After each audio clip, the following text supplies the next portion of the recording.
Hello viewers, welcome to my channel নাইমুডস academy. তো আমরা আজকে আরো একটি স্পোকেন ইংলিশের ক্লাস নিয়ে চলে আসলাম। এর আগে আমাদের পেজে আরো একটি ক্লাস দেওয়া ছিল। তো আজকে আমরা স্পোকেন ইংলিশের দ্বিতীয় ক্লাসটি আমরা করব। তো দেখেন, যারা ইংরেজিতে একবারে দুর্বল, কথা বলার শুরু করতে চান অথচ বিভিন্ন জায়গায় গিয়ে কিন্তু কি ছোটখাটো জায়গায় গিয়ে ভুল করে থাকেন, তো আজকে আশা করছি এই ক্লাসটি করার পরে আপনার কাছে স্পোকেন ইংলিশটা কি অনেকটা ইজি মনে হবে। তো দেখুন এখানে কি আছে, যে গো মানে কি যাও, তাহলে ডোন্ট গো যেও না। আমরা এটা কি পজিটিভ নেগেটিভ করব। তাহলে গো যাও, ডোন্ট গো যেও না। কাম আসো, ডোন্ট কাম মানে কি এসো না। রাইট লেখো, ডোন্ট রাইট লেখো না। তো এভাবে কিন্তু অনেকগুলো সেন্টেন্স কিন্তু আমরা মেক করতে পারি। তো এটাকে যদি আমরা আরো একটু লং করি সেন্টেন্সটি, তাহলে কি হয়, যে গো টু কলেজ, যে কলেজে যাও। ডোন্ট গো টু কলেজ মানে কি কলেজে যেও না। তারপরে কি আছে, গো টু ইংল্যান্ড, ইংল্যান্ডে যাও। ডোন্ট গো টু ইংল্যান্ড মানে কি ইংল্যান্ডে যেও না। তো এভাবে কিন্তু শত শত সেন্টেন্স কিন্তু কি আপনি তৈরি করতে পারবেন।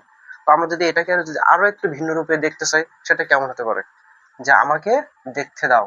তাহলে এটা কিভাবে লিখবো আমরা, যদি থাকে যে আমাকে খেতে দাও, তাহলে আমরা এই সেন্টেন্স গুলো কিন্তু এইভাবে মেক করতে পারি, যে আমাকে দেখতে দাও, লেট মি সি। যে আমাকে দেখতে দাও, লেট মি সি।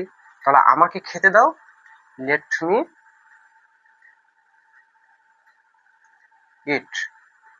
তো এভাবে কিন্তু আপনি শত শত সেন্টেন্স তৈরি করতে পারেন।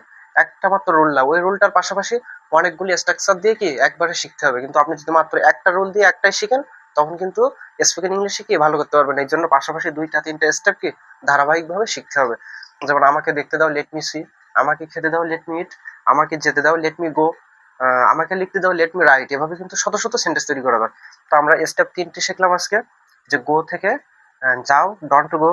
কাম, ডন্ট কাম। আর এখানে আছে কি go to college, don't go to college, college যেও না। তারপর আছে কি, যে আমাকে দেখতে দাও, লেট মি সি। আমাকে খেতে দাও, লেট মি ইট। বা আমি যদি বলি যে আমাকে লিখতে দাও, লেট মি রাইট। তো স্পোকেন ইংলিশ শেখার জন্য আপনাকে কিছু স্ট্রাকচার ফলো করতে হবে। তো আমাদের এই পেজটিতে আমরা নিয়মিত স্পোকেন ইংলিশ এবং ইংলিশ গ্রামার বিভিন্ন টপিক নিয়ে আলোচনা করব। তো আপনারা আমাদের পাশে থাকবেন, লাইক কমেন্ট এবং শেয়ার করে পরবর্তী ক্লাসের জন্য আমাদের সাথে থাকবেন। ধন্যবাদ সকলকে।